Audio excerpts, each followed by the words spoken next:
Steve Ganyard. Steve, let's start with this Finland announcement. To anyone who lived through the Cold War, stunning that Finland would be joining NATO. Yeah, George, remember that Putin invaded Ukraine with the idea of creating this strategic buffer between NATO and Russia. He has now lost the NATO, or the northern part of that strategic buffer.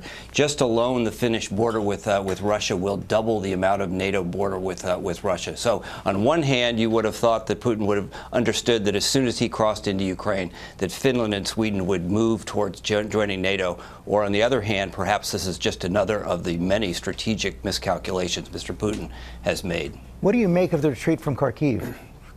An interesting turn of events. So they pushed all the way back. They pushed the Russians all the way back out of artillery range of Kharkiv, and the Russians are on their back heels. The rest of the battlefield down in the Donbass is stagnated. So now the Russians are going to have to bring troops up to defend the border around Kharkiv, and they will further stagnate their efforts in the Donbass. So the war on the ground stagnant, and the economy in Russia continues to take a beating and is well into recession. So the question is, how does Russia respond to both the military and the diplomatic setbacks? Yeah, I think, George, people would have been much more concerned about 2 months ago if the Russians had said we're going to do something militarily. But now the Russian military has proven so incompetent and so corrupt that people aren't that worried.